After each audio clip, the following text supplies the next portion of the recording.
Sa isang liblib na sulok ng baryo ng San Isidro, nakatayo ang isang maliit na bahay na yari sa pinagtagpi-tagping kahoy at yero.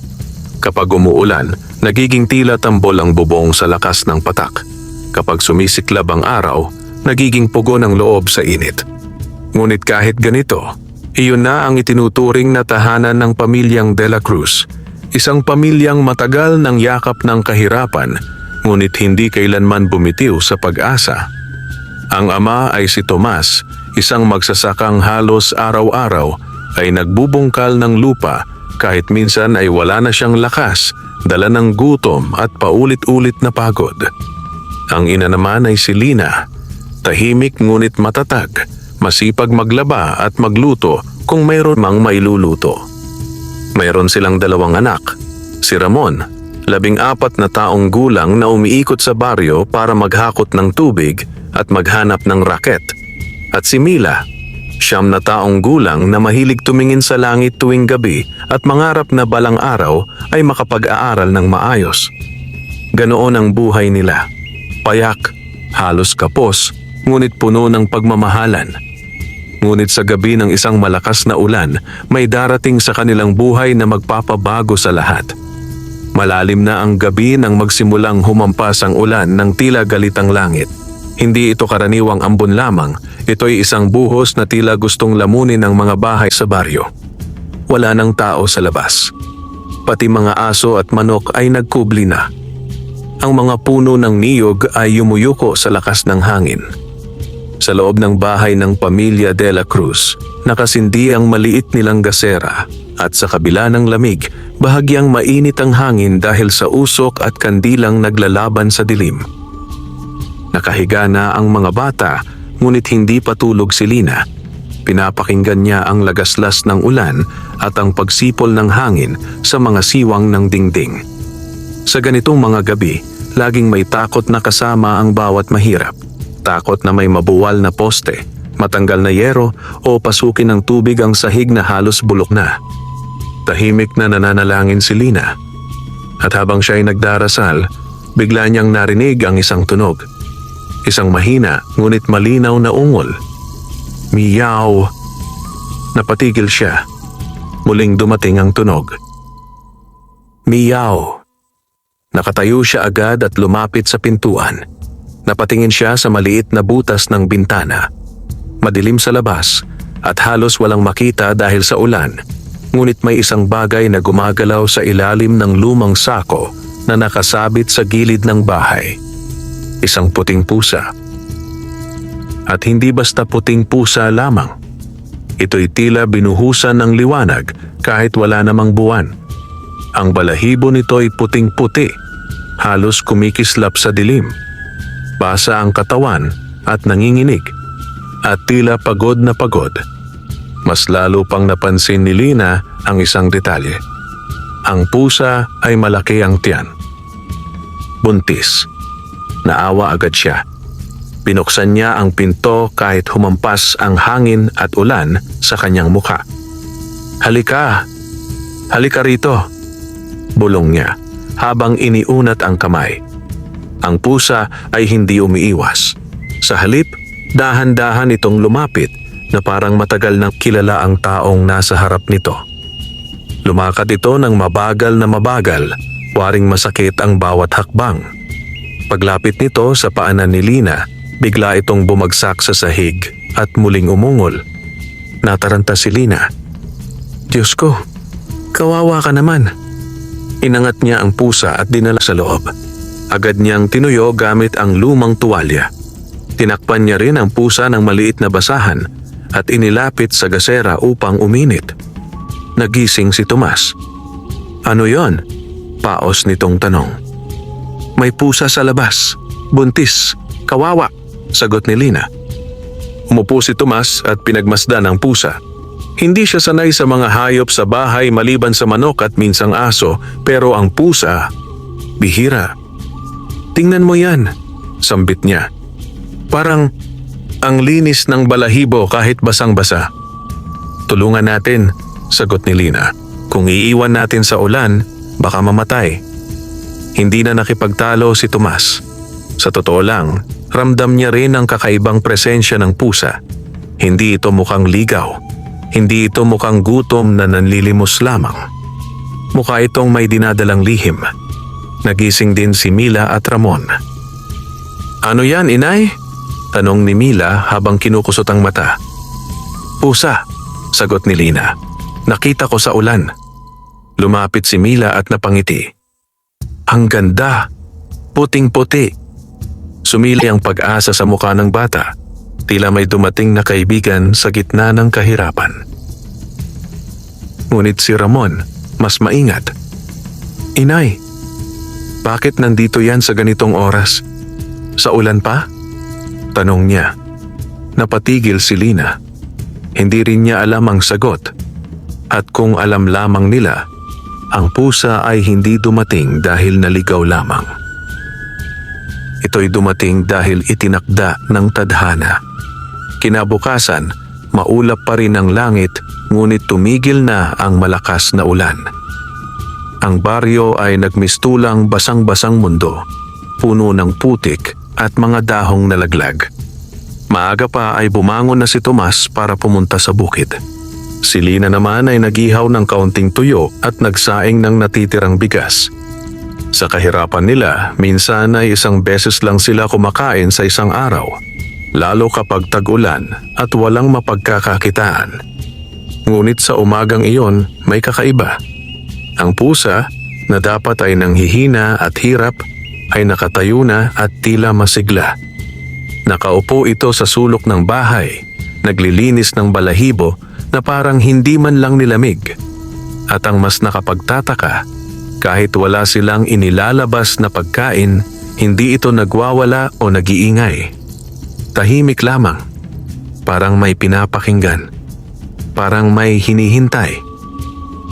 Lumapit si Lina at inilapag ang kaunting kanin at tuyong isda.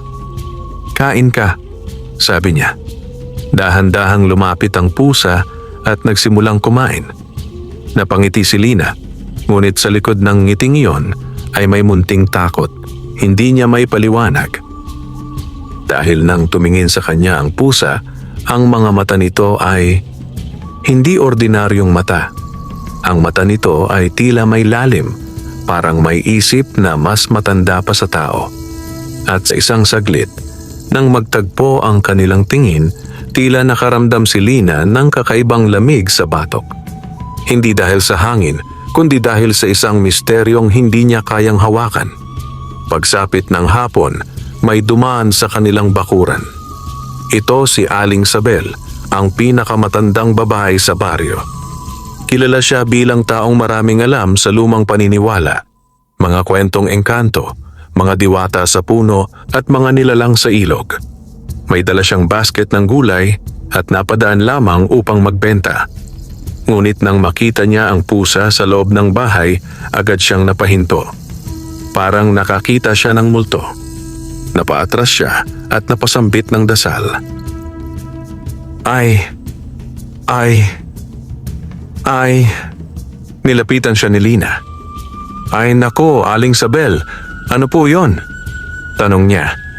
Nanginginig ang matanda. "Lina," bulong nito. "Saan mo nakuha yan?" "Nakita ko po sa ulan kagabi." "Buntis. Kawawa." Sumikip ang dibdib ni Aling Sabel. "Buntis. Puting-puti." Paulit-ulit niya. Tila nagdilim ang mukha niya, parang may bumalik na alaala. "Hindi basta pusa yan," sabi niya sa halos pabulong na tinig. Hindi ordinaryo." Napatigil si Lina. "Ha? Pusa lang po yan?" Umiling ang matanda. "Hindi. Naku, mag-ingat kayo." Lumabas ang pusa sa sulok at tumingin kay Aling Sabel. At sa sandaling iyon, biglang napapikit ang matanda. Parang may dumagan sa kanyang ulo, parang may bigat na hindi niya kayang saluhin. Napakapit siya sa basket. "Diyos ko!" bulong niya.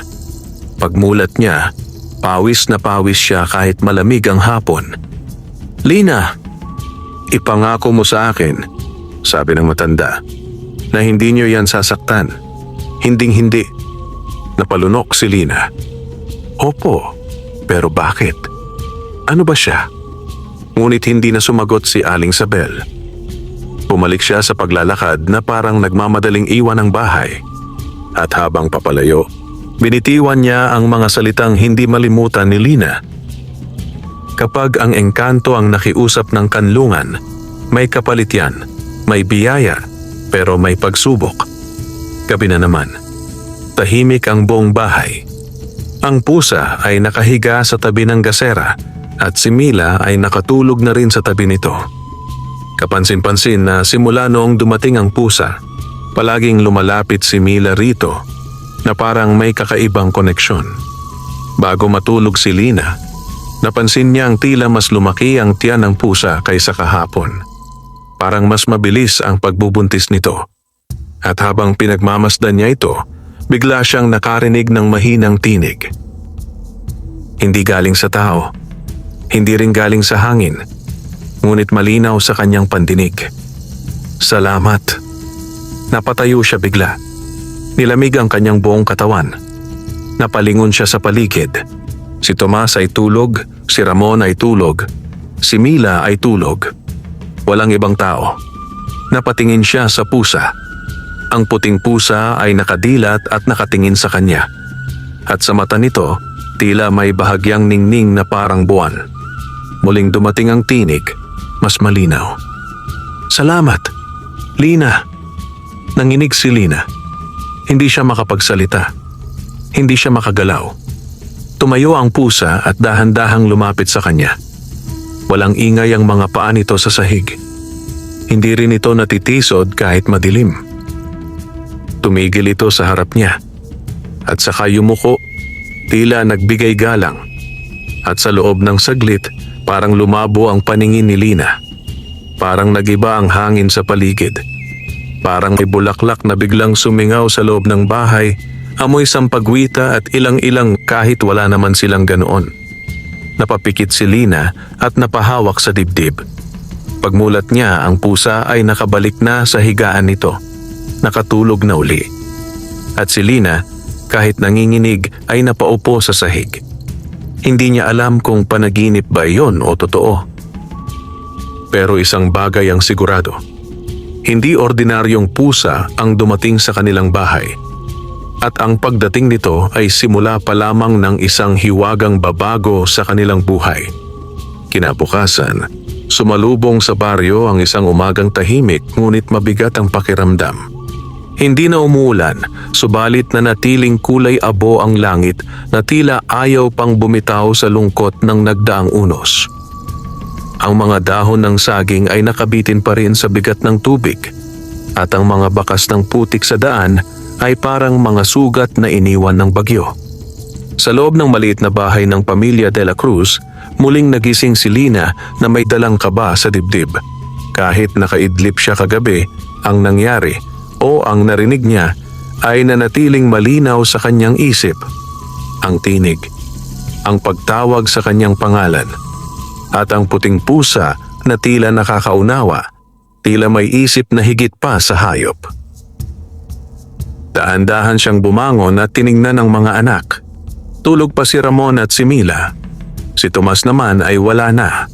Malamang maaga pa'y umalis na sa bukid. Nang ilingon niya ang tingin sa sulok na tinutulugan ng pusa, nakita niyang nakaupo ito roon, tahimik, nakatanaw sa maliit na bintana. Para bang may pinagmamasdan sa labas, parang may hinihintay na darating, o parang nagbabantay sa isang bagay na hindi nakikita ng karaniwang tao. Lumapit si Lina na dahan-dahan, na tila natatakot na baka maglaho ang pusa kapag siya'y lumapit ng bigla. Ngunit hindi ito umalis.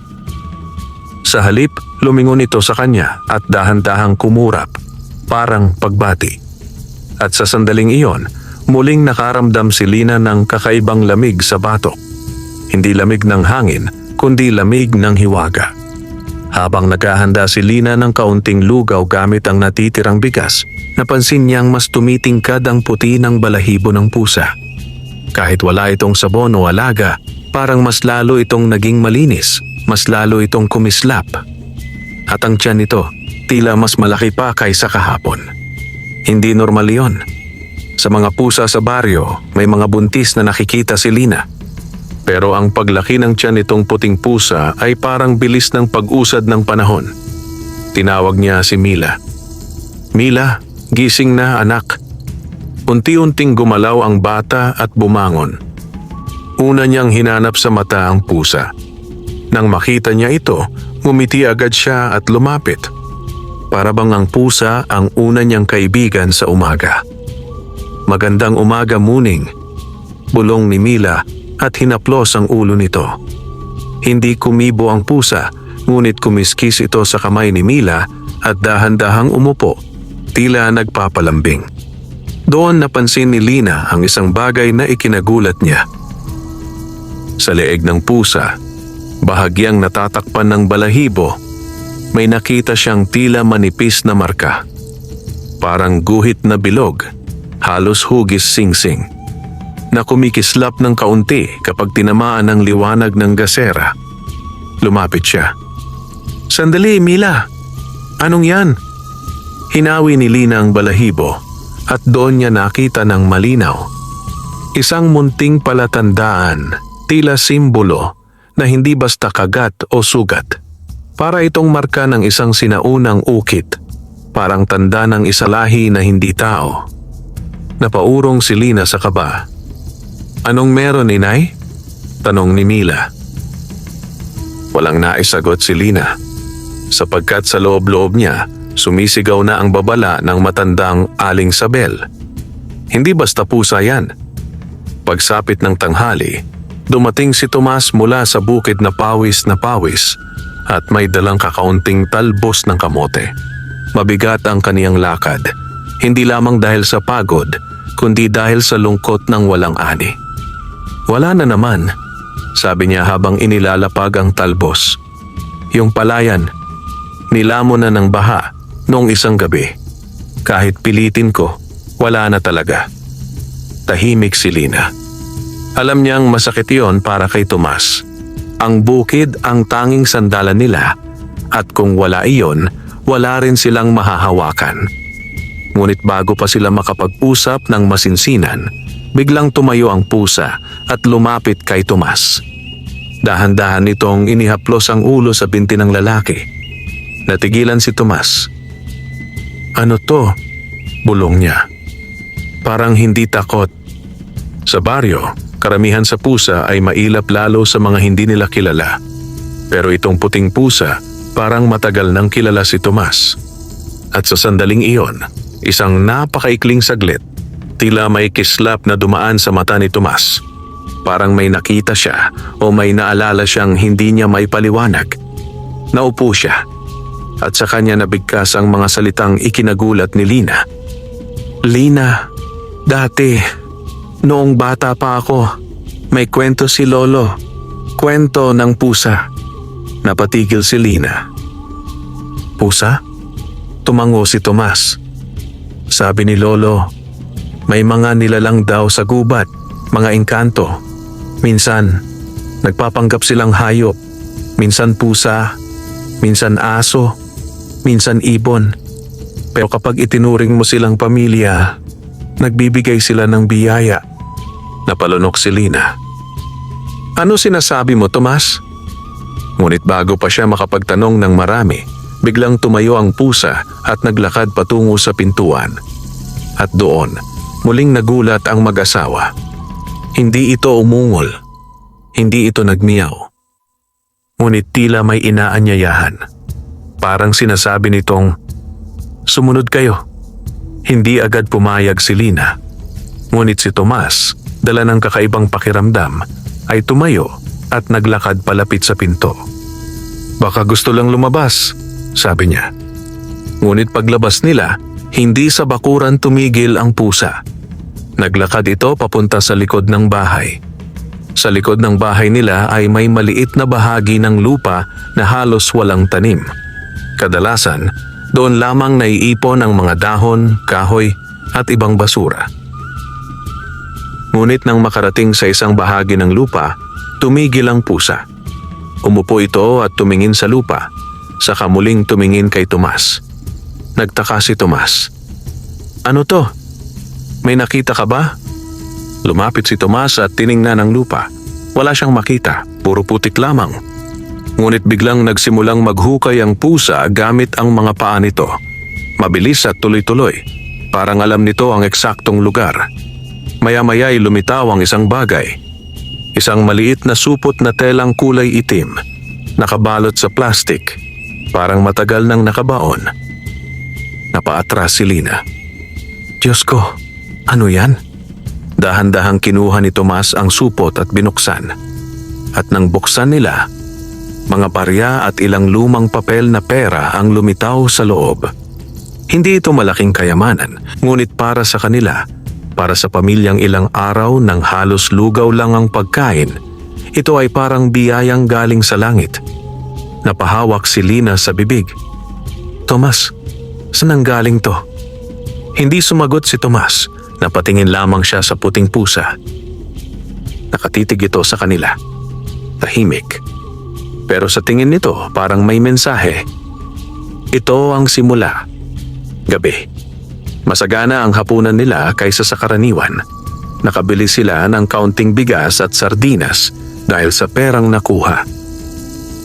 Masaya si Mila habang kumakain.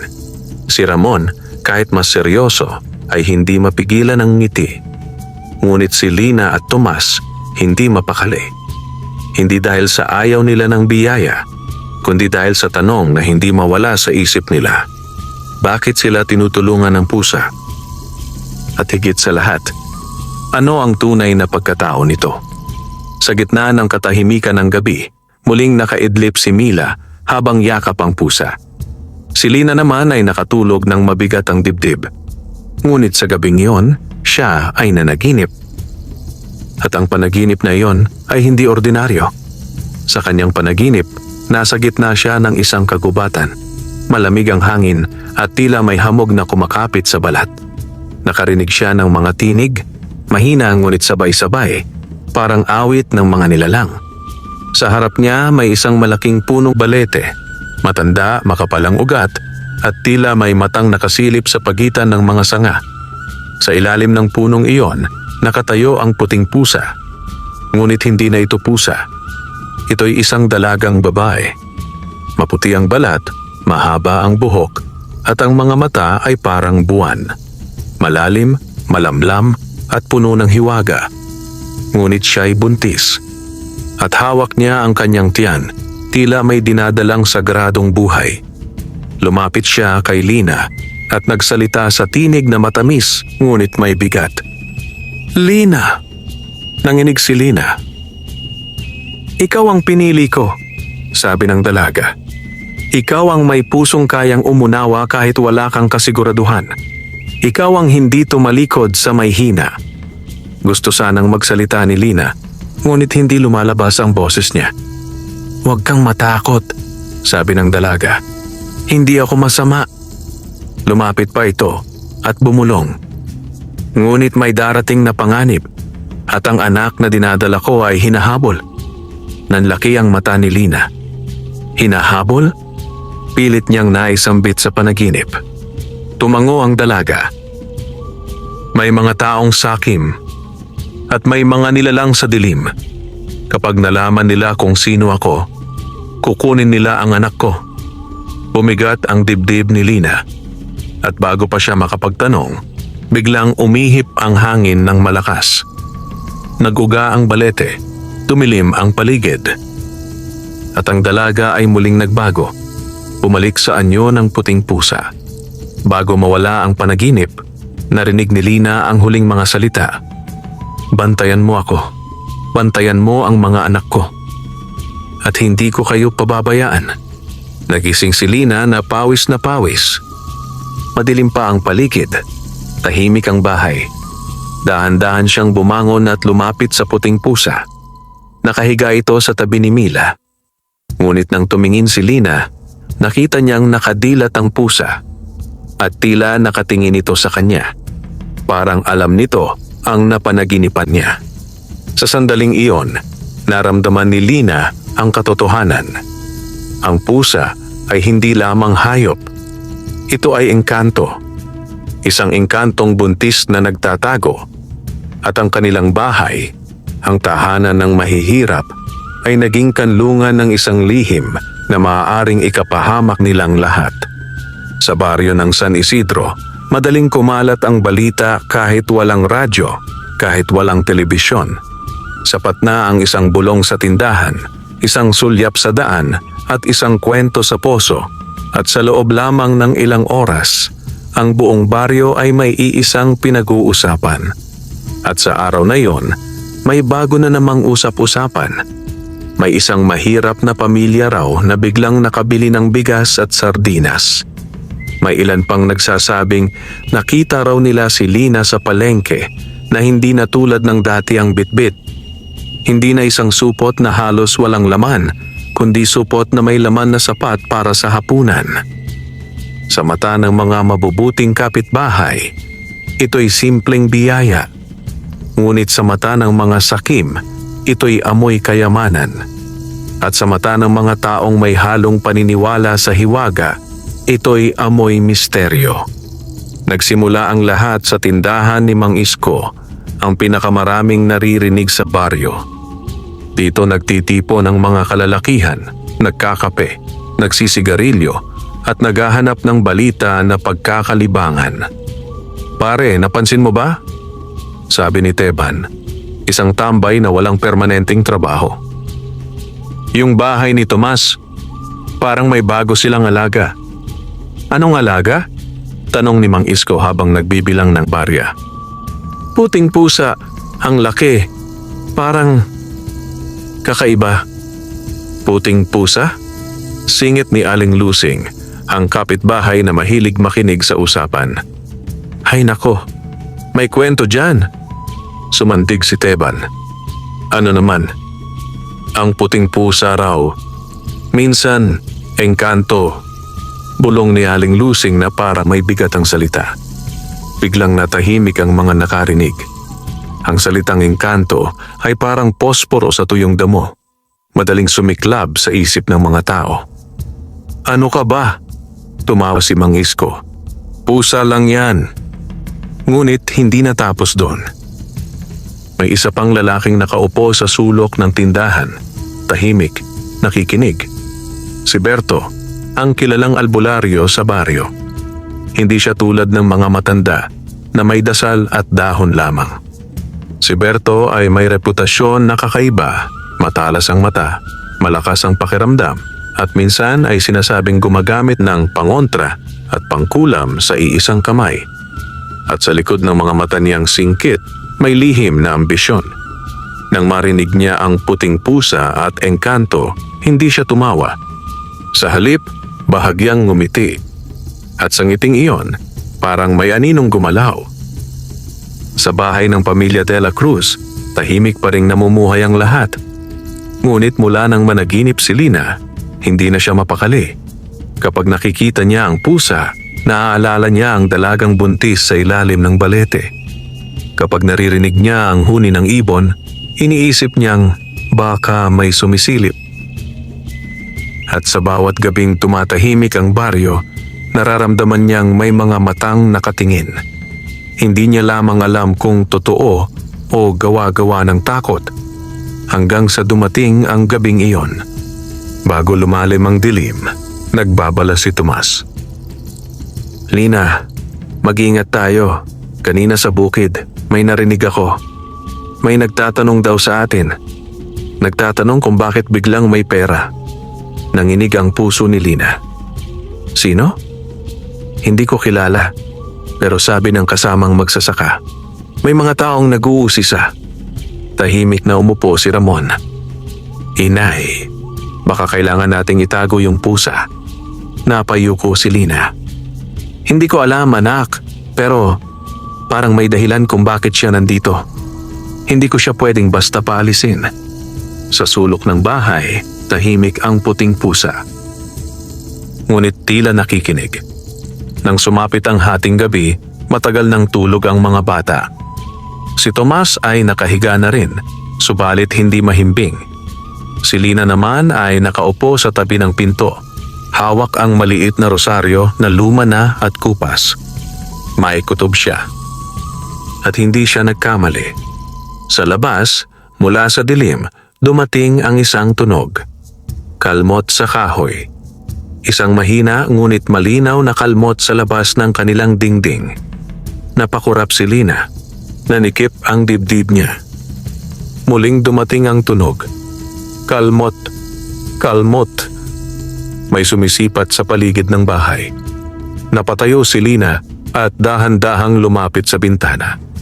Binuksan niya ng kaunti ang siwang upang tumingin. Walang tao. Ngunit sa gilid ng bakuran, may nakita siyang anino. At sa ilalim ng puno ng bayabas, may dalawang matang kumikislap. Hindi mata ng tao. Hindi rin mata ng aso. Mata na tila mata ng pusa. Ngunit mas malaki. Mas mabagsik. At hindi isa. 2, 3, 4. Parang may mga pusang nakapalibot sa kanilang bakuran. Napalunok si Lina. At sa sandaling iyon, tumayo ang puting pusa. Mabagal, tahimik, at tila may biglang lakas. Lumapit ito sa pinto at tumingala kay Lina. Parang sinasabing, "Huwag mong buksan." Sa labas, mas lumakas ang kalmot. Kasunod nito ang mahinang ungol. Hindi pusa ang tunog, kundi parang hayop na pilit nagpapanggap na pusa. Tila nanlalamig ang hangin. Naramdaman ni Lina ang amoy. Amoy lupa, amoy bulok na kahoy, at amoy dugo na parang natuyo na. Napahawak siya sa dibdib. "Tomas!" Bulong niya. Nagising si Tomas agad at tumayo. Kinuha niya ang lumang itak na nakasabit sa dingding. "Ano yun?" May nasa labas," sabi ni Lina. Lumapit si Tomas sa bintana at sumilip. Nakita niya ang mga mata. Napamura siya sa takot, ngunit pinigilan niya ang sigaw upang hindi magising ang mga bata. "Anong klaseng pusa yan?" Bulong niya. Sa labas, may isang aninong lumapit sa pintuan.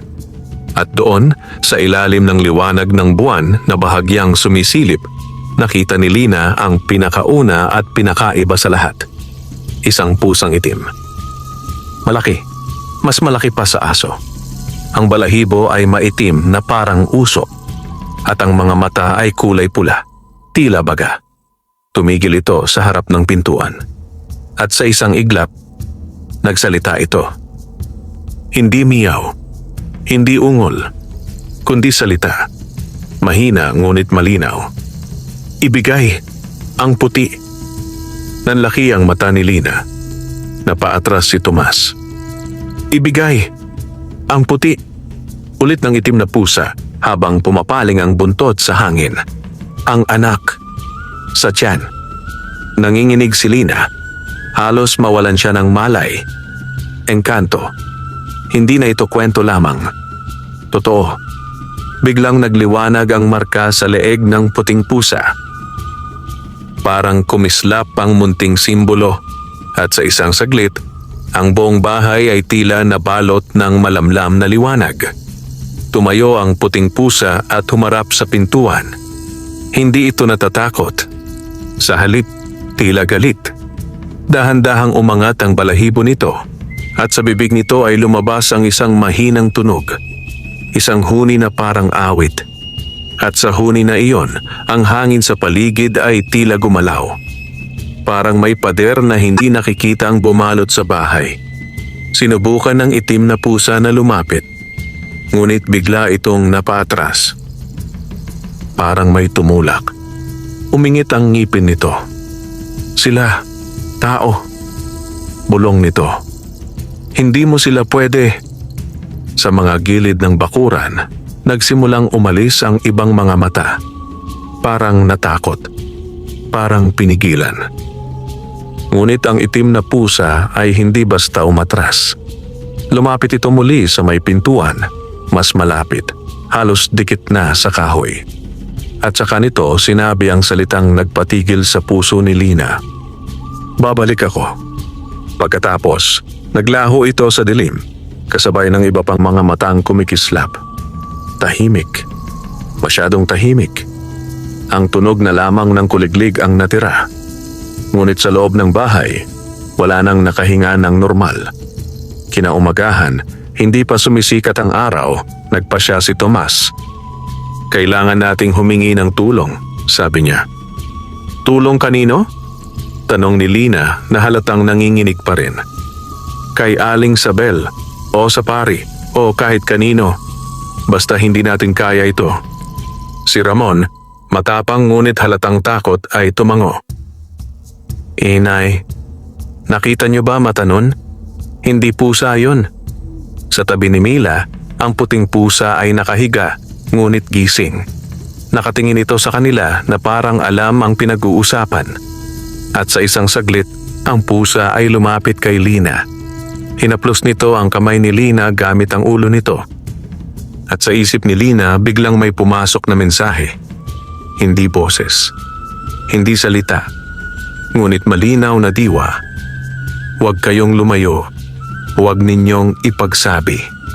Nanlaki ang mata ni Lina.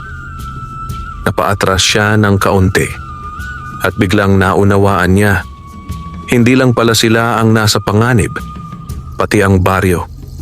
Dahil kung ang humahabol sa puting pusa ay mga nilalang na kayang magsalita sa dilim. Ibig sabihin, may mas malaking laban na paparating. Sa parehong umaga, sa kabilang dulo ng baryo, si Berto ang albularyo ay nakaupo sa kanyang kubo. May kaharap siyang maliit na palayok na may abo at tuyong dahon. Sa tabi niya, may nakasabit na mga anting-anting at itim na tela.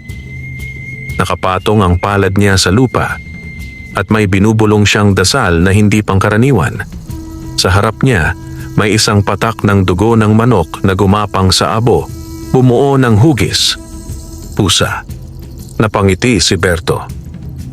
Engkanto nga, bulong niya. At buntis pa. Kinamot niya ang baba niya. Kapag nakuha ko yan, sabi niya sa sarili, yaman ang kapalit. At sa ngiti niyang iyon, may gutom na hindi pang tao. Hindi lahat ng panganib ay galing sa dilim. Minsan, ang mas nakakatakot ay ang mga taong nakangiti sa umaga, ngunit sa loob ng dibdib ay may pusong mas mabagsik pa sa halimaw.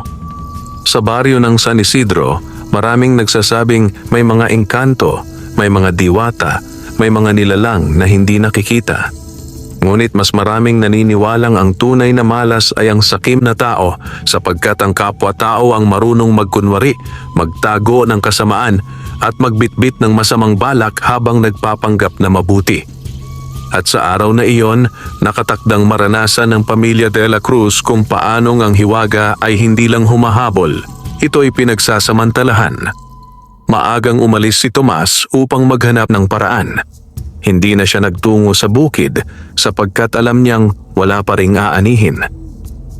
Sa halip, naglakad siya patungo sa bahay ni Aling Sabel, ang matandang babae na kilalang may alam sa mga lumang paniniwala at lihim ng baryo. Habang naglalakad si Tomas, naramdaman niyang parang mabigat ang hangin. Tahimik ang paligid. Kahit ang mga ibon ay tila nagdadalawang isip kung hihuni pa. Hindi niya alam kung takot lang ba iyon o kutob. Ngunit sa bawat hakbang niya, sumisiksik sa isip niya ang tanong. Bakit sa amin? Bakit sa mahirap na pamilya na padpad ang engkantong iyon? Bakit hindi sa mayayaman? Bakit hindi sa may matibay na bahay at maraming kakampi? At habang umiikot sa isip niya ang tanong, unti-unting bumibigat ang sagot. Dahil ang mahirap ang may puso, at ang may puso laging sinusubok. Pagdating niya sa bahay ni Aling Sabel, agad niyang nakita ang matanda sa ilalim ng puno ng mangga.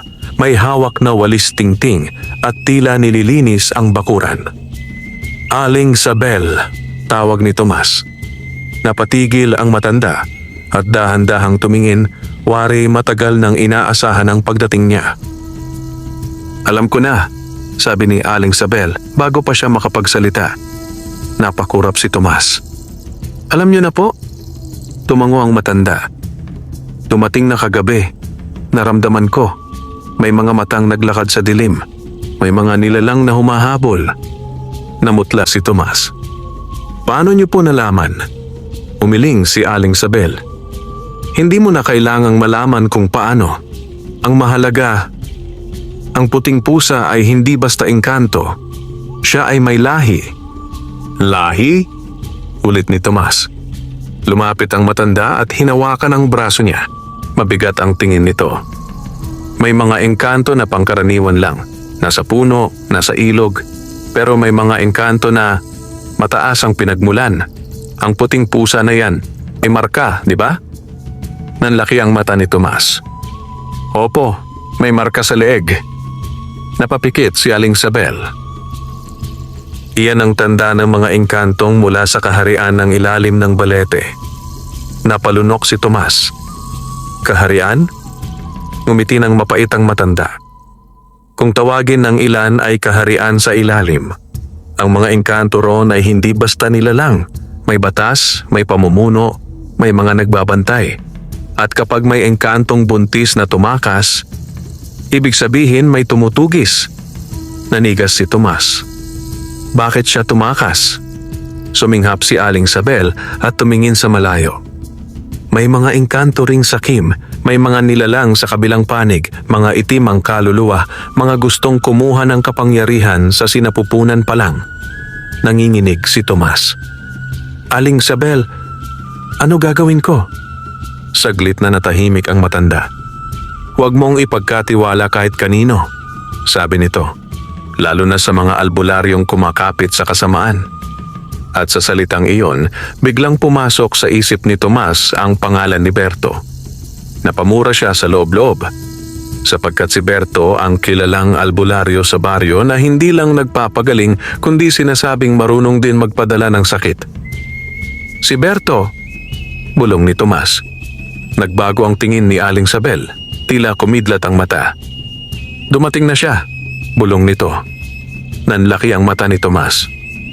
Ha? Tumango ang matanda. Kahapon, may nagtanong sa akin. May albularyo raw na may hinahanap. Nagtatanong tungkol sa puting pusa. Nanginig ang tuhod ni Tomas. Paano po? Ngumiti si Aling Sabel ng seryoso. Uuwi ka at maghanda. Dahil kapag nalaman ni Berto, hindi lang siya ang darating. Magdadala siya ng tulong sa dilim. Sa bahay ni Tomas, naiwan si Lina at ang mga bata.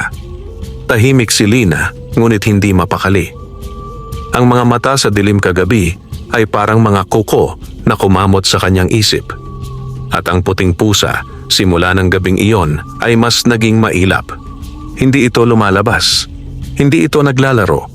Palagi itong nasa isang sulok na tila nagbabantay. Sa bandang hapon, may kumatok sa kanilang pintuan. Tok, tok, tok. Napapitlag si Lina. Walang madalas na bumibisita sa kanila. At kung meron man, mga kapitbahay lang na humihingi o nagbabalita. Ngunit ang katok na iyon, mabigat. Parang may kasamang utos. Lumapit si Lina at bahagyang sumilip sa siwang. Isang lalaki ang nakita niya. Nakasombrero, may bitbit na maliit na bag at may tindig na parang kilala ng baryo. Kilala niya ang mukhang iyon. Si Berto. Lumamig ang dugo ni Lina. Ngunit pinilit niyang ngumiti ng kaunti at binuksan ang pinto. Oh, Berto, ano pong sadya niyo? Tanong niya kahit nanginginig. Ngumiti si Berto. Ngunit ang ngiti niya ay hindi ngiti ng kaibigan. Ngiti iyon ng taong may alam. Magandang hapon, Lina, sabi nito. Nabalitaan ko, may bagong bisita raw kayo sa bahay. Nanlaki ang mata ni Lina. Aha? Sino? Lumapit si Berto ng bahagya. Yung puting pusa, sagot nito. At parang biglang uminit ang hangin sa paligid. Tahimik na tahimik ang loob ng bahay. Si Ramon ay nakatayo sa gilid. Tila handang sumagot kung sakaling may mangyari. Si Mila naman ay hawak ang puting pusa sa likod. Tila gustong itago. Ngunit hindi nagpakita ang pusa. Tila alam nitong delikado. Nakita mo na pala, sabi ni Lina. Pusa lang po yon. Tumawa si Berto. Pusa? Ulit niya. Lina, matagal na akong albularyo. Hindi ako madaling lokohin. Lumapit siya ng mas malapit at ang boses niya ay naging mababa. Pakita mo sa akin, sabi niya. Baka kailangan niyang pagalingin. Baka mahina. Buntis pa naman. Namutla si Lina. Hindi niya alam kung paano tumanggi ng hindi lalo lalala ang sitwasyon. Nasa loob po, natutulog, sabi niya. Ngumiti si Berto. Sige, papasukin mo ako. Napaatras si Lina. Pasensya na po. Wala po si Tomas.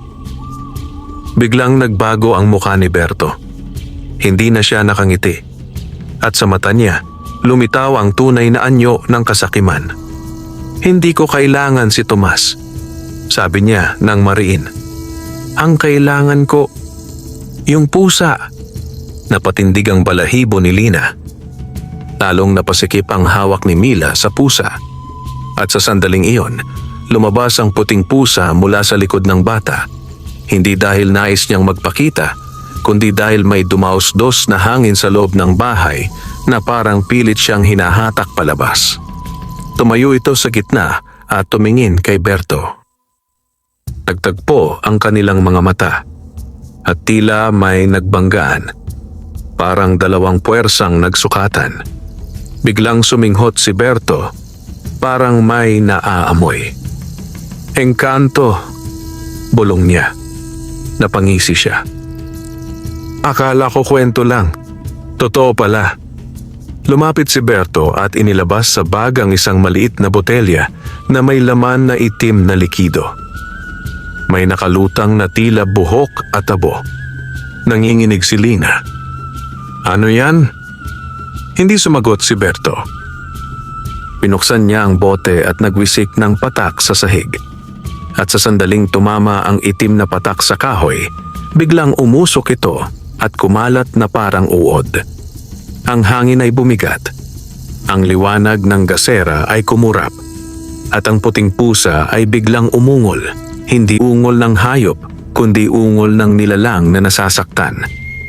Kukunin ko ang nasa tiyan mo, bulong ni Berto na halos parang dasal. Yung anak na yan, mamahalin yan. Napasigaw si Lina. Wag. Tumakbo si Ramon at hinawakan ang itak na nakasabit sa dingding, ngunit mabilis si Berto. Naglabas siya ng pulang panyo na may ukit, saka mabilis na iwinasiwas.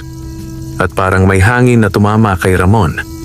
Bumagsak ang binata sa sahig na parang tinamaan ng mabigat na bato. Ramon! Sigaw ni Lina. Umiiyak si Mila, yakap ang puting pusa. Ngunit sa gitna ng kaguluhan, biglang tumindig ang pusa at ang marka sa leeg nito ay kumislap. Kumalat ang liwanag sa buong bahay. At sa liwanag na iyon, nakita ni Lina ang bagay na hindi niya malilimutan kailanman. Sa likod ni Berto, sa dingding, biglang lumitaw ang mga anino. Mga anyong parang pusa, parang tao at parang usok. Mga matang pula. Mga ngiping matalim. Mga nilalang na tila inihahatak ni Berto mula sa dilim. Tulong. Bulong ni Lina, nanginginig. Ngunit walang tutulong. Silang pamilya ay nag-iisa. At ang sakim na albularyo ay may kasangga na hindi tao. Sa gitna ng liwanag, biglang nagbago ang puting pusa. Hindi tuluyang naging tao, ngunit ang katawan nito ay tila nagkaroon ng anyong mas mataas. Mas mahaba ang tindig, mas matalim ang titig, at ang boses nito ay narinig ni Lina sa hangin. Lumabas kayo. At parang may puwersang humila sa paa ni Lina. Napaatras siya, napasama si Mila, at kahit si Ramon na halos hindi makagalaw ay tila tinulak ng hangin palabas ng pintuan. Paglabas nila, biglang sumara ang pintuan ng malakas. Sa loob, narinig nila ang sigaw ni Berto. Hindi! Hindi mo ako matatalo! Sumunod ang malakas na ugong na parang bagyo sa loob ng kanilang sariling bahay. Umuga ang dingding. Umalingaw-ngaw ang kakaibang huni. At sa isang iglap, nagliyab ang hangin sa loob. Hindi apoy na nakikita, kundi apoy na nararamdaman sa kaluluwa. Dumating si Tomas. Sa dulo ng daan, dala niya ang takot at pagod, ngunit nang makita niyang nasa labas ang kanyang asawa at anak, umiiyak at nanginginig, bigla siyang napabilis. "Lina, anong nangyari?" Ngunit bago pa siya makalapit, bumukas ang pintuan. At lumabas si Berto. Pawis na pawis, nanginginig. At ang muka ay parang nakakita ng kamatayan. Hindi na siya nakangiti. Hindi na siya matapang. Sa likod niya, dahan-dahang lumabas ang puting pusa. Mahina, nanginginig, at halatang nasaktan. Ngunit buhay. Tumingin si Berto kay Tomas, tila gusto magsalita. Ngunit sa halip ay tumakbo siya palayo, parang hinahabol ng multo. Napatakbo si Tomas papunta kay Lina. "Ano to?" At doon, sa unang pagkakataon, nasabi ni Lina ang katotohanan. Tomas, engkanto siya. Napatingin si Tomas sa puting pusa at sa mata nito ay may lungkot at tapang. At sa tiyan nitong malaki, malinaw, may dinadala itong buhay. At ang buhay na iyon ay dahilan kung bakit handa ang sakim na albularyo na gumawa ng kasamaan. Sa bawat hiwaga, may dulo. At sa bawat dulo, may simula ng mas mabigat na kapalaran. Matapos ang gabing halos mabuwal ang mundo ng pamilya de la Cruz, wala nang bumalik sa dati.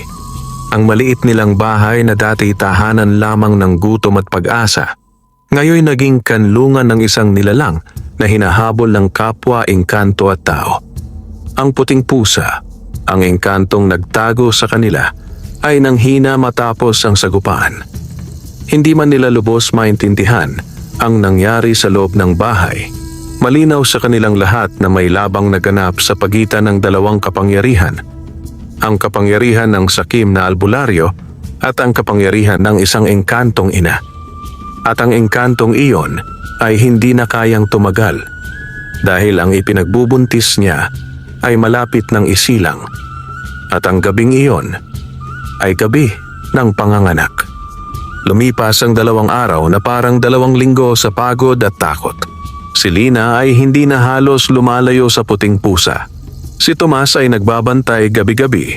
Itak ang hawak at rosaryo ang nakasabit sa leeg. Si Ramon, kahit may pasa at sakit pa sa katawan, ay mas tumapang. Si Mila naman ay halos hindi na pinapakawalan ng pusa. Parang natatakot siyang bigla itong kunin ng dilim. Ngunit ang pinaka nakakatakot, hindi ang pangamba sa albularyo, kundi ang pakiramdam na may ibang nilalang na nagmamasid. Tuwing papalubog ang araw, may naririnig silang kaluskos sa bubong. Tuwing hating gabi, tila may dumadaang hangin na may kasamang amoy ng lupang basa at bulok na kahoy. Amoy na katulad nung gabing dumating ang mga matang pula. At tuwing madaling araw, may nakikita si Tomas sa malayo. Mga aninong mabilis mawala kapag tinignan ng diretsyo. Hindi na nila kailangan ng patunay. Binalikan sila ng dilim. At ang dilim ay naghihintay lamang ng tamang oras. Dumating ang gabi na mabigat ang ulap. Walang buwan. Walang bituin. Kahit ang hangin ay tila nagpipigil ng hininga.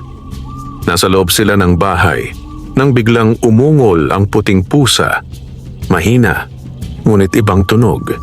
Hindi ito ungol ng gutom o sakit. Ito'y ungol ng panganganak. Napaurong si Lina. "Tomas!" bulong niya.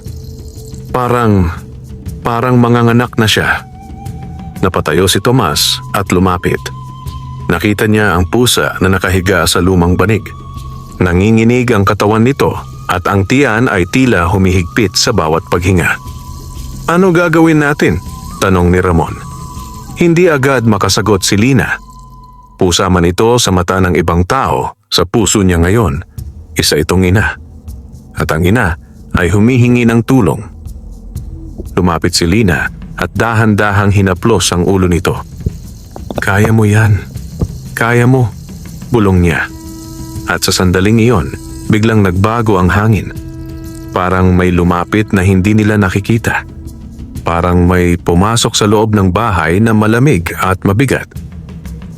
Napalingon si Tomas sa bintana at doon niya nakita. Sa labas, sa likod ng puno ng bayabas, may dalawang matang pula. Sumunod ang isa pa, at isa pa, at isa pa. Parang mga nagtitipon. Parang may pagtitipon ng dilim sa paligid ng bahay. Napalunok si Tomas. Tama nga, bulong niya. Ngayong gabi, kukunin nila. Biglang nagliyab ang marka sa leeg ng puting pusa. Kumalat ang liwanag sa loob ng bahay, hindi malakas na parang araw, ngunit sapat upang makita ang buong loob ng malinaw. Sa liwanag na iyon, tila nagbago ang anyo ng pusa. Ang katawan nito ay nanatiling pusa, ngunit ang paligid nito ay parang nabalot ng balabal na hindi nakikita. Isang aninong puti na umaalalay sa kanya. At sa unang pagkakataon, narinig nilang lahat ang tinig nito. Hindi sa kanilang tenga, kundi sa mismong dibdib. Huwag kayong matakot. Nanlaki ang mata ni Lina. Si Mila ay napasigaw sa takot, ngunit mabilis siyang niyakap ni Lina. Kailangan kong isilang sila. Muling narinig nila sa hangin. Silsila? Bulong ni Lina. Napatingin siya sa tiyan ng engkanto. Ibig sabihin, hindi isa, hindi dalawa, marami. Sa labas, biglang humampas ang hangin na parang bagyo. Umuga ang bahay. Kumalog ang yero. Biglang sumara ang mga bintana na parang may kamay na tumulak. At sa dilim, narinig nila ang tunog ng pagkamot at pag-ungol. Tunog ng mga pusang hindi normal. Tumayo si Tomas, hawak ang itak. Ramon, bantayan mo ang pinto, sigaw niya. Tumango si Ramon kahit nanginginig at tumayo sa pintuan. Si Lina at Mila ay nasa tabi ng pusa. At sa gitna ng lahat, nagsimula ang panganganak. Umungol ang puting pusa ng malakas at sa bawat ungol ay tila sumasabay ang pag-uga ng lupa. Hindi normal, hindi panghayop lamang. Ang panganganak na ito ay parang panganganak ng isang nilalang na may dalang kapalaran. Lumabas ang unang kuting. Ngunit hindi ito ordinaryong kuting. Ito'y puti rin. Ngunit sa noo nito ay may munting marka na parang bituin. Kumikislap ito kahit madilim. Nang mailuwal ito, biglang tumahimik ang hangin sa loob. Parang may dumating na bagong liwanag sa mundo. Napahagulgol si Lina. Diyos ko! Bulong niya. Sumunod ang pangalawa. Itim. Ngunit hindi itim na masama. Itim na parang gabi na tahimik. May marka rin ito sa noo. Hugis buwan. Sumunod ang pangatlo. Puting-puti. Mas maliit. Ngunit sa katawan nito'y may bahagyang guhit na parang alon. Tatlo. Tatlong kuting. Tatlong hiwaga. Pagkatapos noon, nanghina ang engkantong pusa. Humingal siya, nanginginig, at biglang nagbago ang paligid. Sa labas, nagsimulang umalingaw-ngaw ang malakas na ungol. Ngayon, isang tinig. Hindi tinig ni Berto. Hindi tinig ng tao. Tinig ng nilalang na mas matanda pa sa tao. Tinig ng pinuno ng dilim. Biglang bumukas ang pinto ng mag-isa. Parang tinulak ng hangin. Napasigaw si Ramon. Sa pintuan, lumitaw ang isang anyong itim. Hindi siya pusa. Hindi siya tao. Isa siyang nilalang na may hugis tao, ngunit ang ulo ay parang pusa. Malaki, may matang pula, at ang ngiti ay puno ng matutulis na ngipin. Sa likod niya, nakahanay ang mga pusang itim na may matang baga. Nanginginig si Lina. Lumayo kayo! Sigaw ni Tomas sabay taas ng itak. Ngunit tumawa ang nilalang. Mga tao, bulong nito. Hindi kayo dapat nakikialam sa anak ng kaharian. Lumapit ito, at sa bawat hakbang ay parang lumalalim ang dilim sa loob ng bahay. Ang mga anak, sabi nito, ay pag-aari ng kaharian sa ilalim. Mas kumislap ang marka sa leeg ng engkantong ina. At kahit mahina siya, bigla siyang tumindig. At sa harap ng lahat, nagsimulang magbago ang anyo niya. Hindi na siya pusa. Hindi na rin tao lamang. Sa isang iglap, naging siya ang dalagang nakita ni Lina sa panaginip. Maputi, mahaba ang buhok, buntis kanina ngunit ngayon ay duguan at pagod, hawak ang kanyang mga anak. Sa kamay niya biglang lumitaw ang liwanag na parang sibat. At ang kanyang tinig ay umalingaw-ngaw sa buong bahay. Hindi ninyo sila makukuha! Umiling ang nilalang na itim at ngumisi. Ay, kaya pala nagtatago. May mga taong kumupkop, sabi nito. Pero kahit anong gawin mo, Reyna, babagsak ka rin. Nanlaki ang mata ni Lina. Reyna? Bulong niya. Ibig sabihin, ang engkantong kanilang kinupkop. Reyna. Nagbangga ng liwanag at dilim. Tumindig ang buhok ni Tomas. Umuga ang bahay. Ang gasera ay namatay. Ngunit sa gitna ng kadiliman, may liwanag na nagmumula sa tatlong kuting. Yung unang kuting na may bituin sa noo. Kumikislap. Yung itim na kuting na may marka ng buwan. Naglalabas ng malamlam na anino. Yung ikatlong puti na may alon. Tila naglalabas ng hangin na parang tubig. At biglang may nangyari.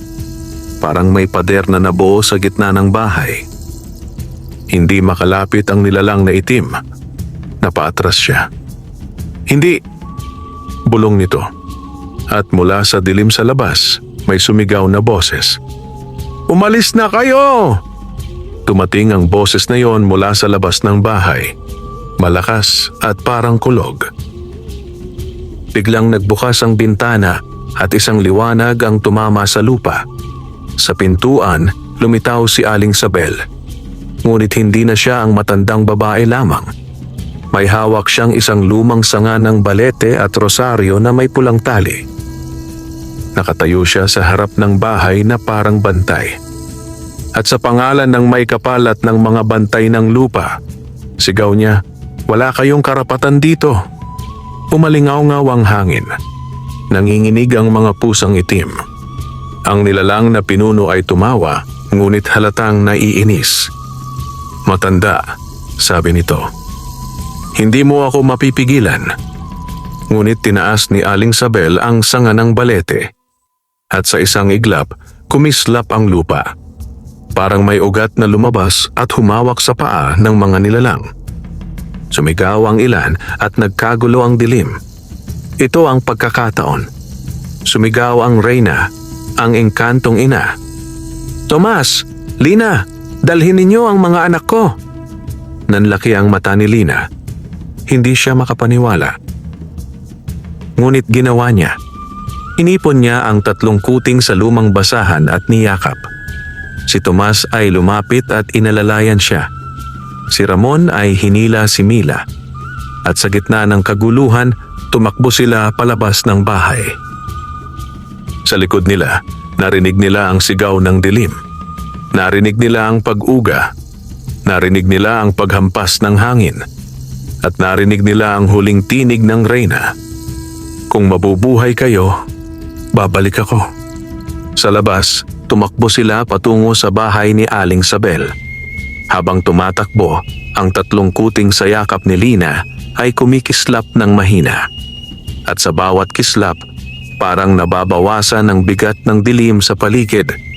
Pagdating nila sa bahay ng matanda, agad silang pinapasok. Pumasok kayo! Sigaw ni Aling Sabel. At nang maisara ang pinto, tila tumigil ang hangin. Tahimik. Ngunit ang katahimikang iyon ay hindi kapanatagan. Ito ay katahimikang nagsasabing, ang digmaan ay nagsimula na. Kinabukasan, bumalik sila sa kanilang bahay. At ang nakita nila ay hindi nila malilimutan. Ang bahay nila ay nakatayo pa rin, ngunit ang loob ay sira, parang may naglaban na hindi tao. May mga marka ng kuko sa dingding. may mga basag na kahoy at sa gitna ng sahig, may isang patak ng dugo na kumislap na parang pilak. Napaiyak si Lina. Nasaan siya? Bulong niya. Ngunit wala na ang engkantong ina. Wala na ang reyna. Naiwan lamang ang kanyang mga anak, 3 kuting na hindi ordinaryo. At sa mga kuting na iyon, naramdaman ni Lina ang kapalaran. Hindi lang sila magiging tagapag-alaga, sila na ngayon ang magiging tagapagtago ng hiwaga. At kung darating ang araw na bumalik ang dilim, sila ang unang haharap. Wakas,